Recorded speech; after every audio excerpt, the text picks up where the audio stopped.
What's up, everybody? Happy Wednesday. Hope all of you are having a great day. Um, Let me get into today's episode of General Hospital. Laura and Scott. This marriage is the marriage that should never have happened. I feel like they got married 34 years ago. It ended in divorce after 2 years. They shouldn't have never got married again. There was just no point because Scott know damn well he cannot compete with Luke when it comes to Laura. He know he can't compete. So why marry the chick? And here she come packed with her suitcase talking about she going off to find Luke. Hello, you just married Scott 2-3 months ago. And you're talking about you're going to run off out of the country to go find your ex-husband. She don't even know where the fuck Luke is. How you gonna go look for Luke when you don't even know where Luke is? He could be anywhere in the world. How would you know where he is? And she talking about she could handle herself. Against Jerry Jacks?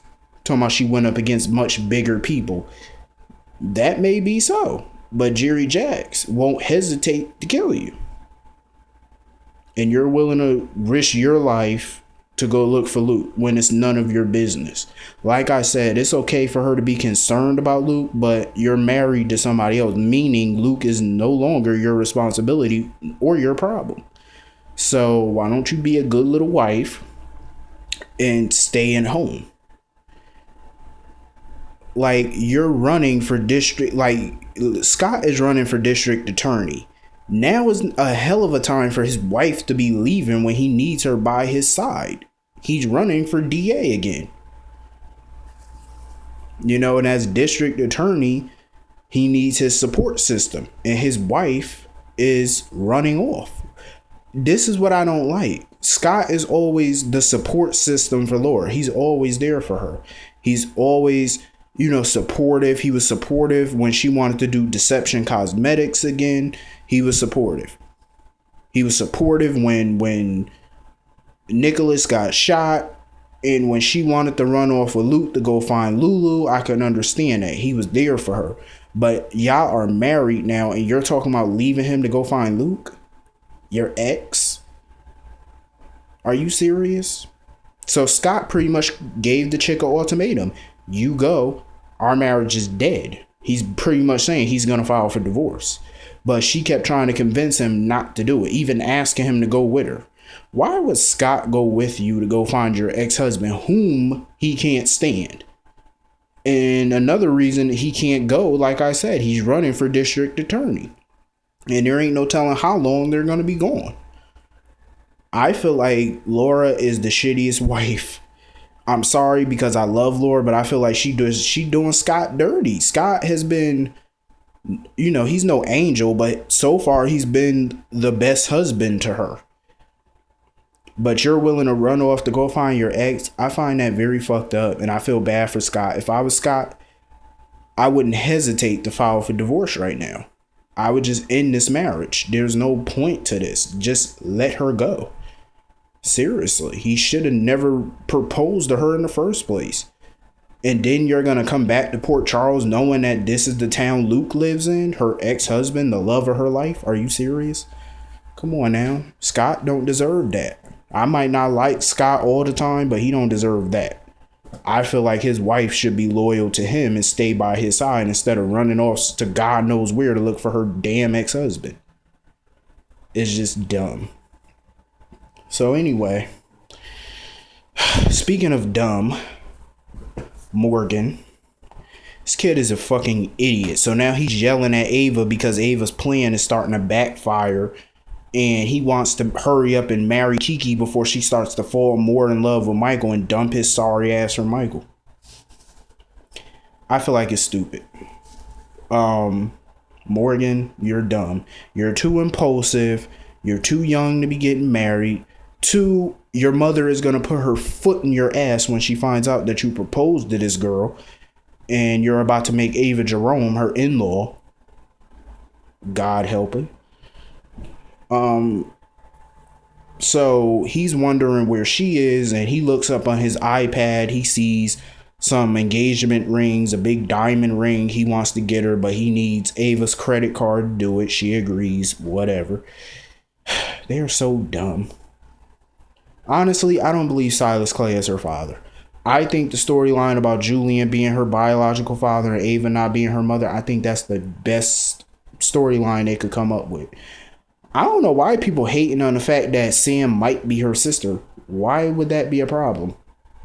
If Sam was her sister. What's wrong with Sam and Kiki being sisters? I don't see a problem with that. Danny could use an aunt. Even though he got 2 other aunts, but still. What's wrong with Sam having another sister? I don't see a problem with it.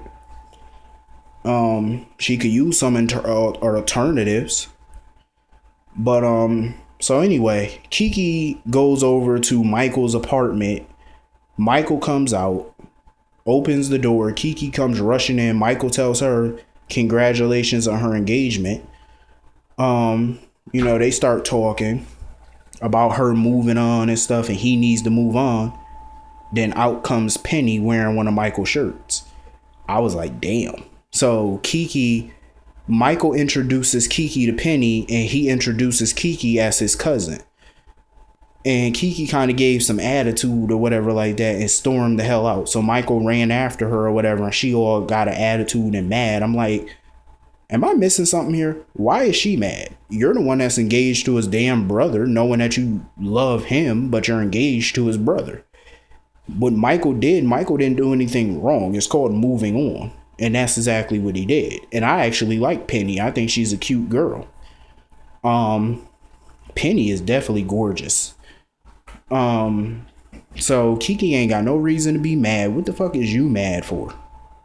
For what? What the fuck is wrong with you? What you mad about? How she got a reason to be mad? If anybody should be mad, it should be Michael. This whole thing is just twisted and stupid. So Penny and Michael are talking, and Penny was wondering what was going on, and Michael told her Kiki was upset about her father giving her a cover story. So anyway, Dr. Clay and Sam are talking, and Carly walks up. She's running off at the mouth or whatever. They talking. She looking like a damn zebra in that outfit. I'm just saying, y'all know she did. She looked like a zebra. Carly did. But I'm just saying, she looked crazy. So they start talking, and Sam start grilling her, asking her how come she saved Franco's life, knowing that she hates him. So Diane interrupts. Because when Diane was talking to Franco kept asking for Carly and stuff like that. So Diane went to go find Carly, and she found her and told her that Franco kept asking, and Carly was wondering why he was asking about her. And Diane just told him to go see him. So Diane was talking to Silas and Sam, and Diane was talking about how she was representing him and stuff like that. And Silas told Diane about his tumor and stuff like that. So Diane's kind of happy because now she could use that as a defense. I love Diane, but that was not the time to talk about Franco's defense and being all happy about it. That was just not the time. And Sam, of course, she was annoyed by Diane, which I don't blame Sam. I mean, it's been a hell of a day. So they her and Silas share a close moment, and Ava's lurking around the corner watching, looking all jealous and evil. So Ava walks up, starts talking to Silas, and made it a point to mention to Silas that Kiki is Franco's daughter, which Silas ain't buying it. I'm not buying it either. It's one or the other. Either he is her father or he's not her father. Only DNA will tell. So anyway, Carly goes into Franco's room and they start talking. He was wondering what happened that night and did he hurt Danny. Carly was telling him no, she was just letting him know what happened. Patrick comes in, starts talking to Franco, and tells Franco that he has a brain tumor that's been, controlling his judgment and stuff like that, and telling him that he needs to have this surgery. but he warns him that all surgeries are risky, but this one could kill him. If I was Franco, hell yeah, I would not have hesitated to sign that document, because if you don't have the surgery, you're flat out, you're going to die. If you do have the surgery, there's only a 50% chance you're going to die. I'd rather take those odds over no odds at all. So he agreed. So they start prepping him. Ava's by his side or whatever. I think the bitch is up to something, as usual. She's trying to do something. Sam and Silas get the results back from jackass Brad that states that Franco is a definite match for Danny, which is cool, very cool.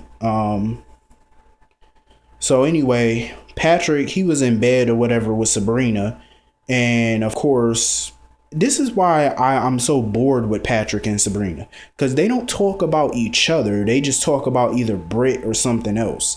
It's never really about them. And here they go, after having sex or waking up in the morning, they're talking about Franco. So I guess that's their little pillow chat, talking about Franco. If they're not talking about Britt, they're talking about something stupid, and now they're talking about Franco. So Brad was at the hospital looking at some damn muscle magazine or whatever, of course. And Felix snatches his out of his hand, and he's pissed at him because of him blackmailing Michael. So Felix told Brad that he's going to go to Monica Quartermain and let her know what Brad's been doing to her grandson.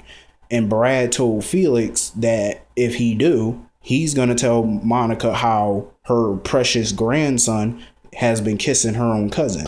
And that's when Morgan conveniently walked up and overheard it. So he was asking Brad questions about when it happened and stuff, and Brad told him. So, he stormed off. And that's when Morgan ended up outside of Franco's room talking to the cop. And the cop told him that Kiki wasn't in there, and Morgan felt he knew where she was. But that's when Kiki walked up. And they started talking. So Felix went to Michael's apartment. Well, before he did that, he actually yoked Brad up. He was about to punch the shit out of Brad when Sabrina stopped him. And, Felix was venting to Sabrina and stuff like that. Brad need to go. He's just a perv. I just cannot stand this guy. Such a little freak. Thank God, though, Sabrina was there to stop Felix from beating the shit out of him, because Felix would have definitely probably lost his job or been arrested for assault. And that's something he don't need right now. So thank God he didn't do anything crazy. But, so Felix went over to Michael's apartment. They started talking, and he told Michael, since he felt like he helped him, he needed Michael's help. So my guess is he's going to need Michael's help to bring Brad down, which I don't blame him. So yeah, it was a pretty cool episode today. Pretty decent. Morgan and Kiki, I cannot wait for the showdown tomorrow with them and Carly, because I already know Carly is going to put her foot in that boy ass, and I can't wait. It's just a lot of shit going on. I can't wait. I will see all of you tomorrow. Have a great day.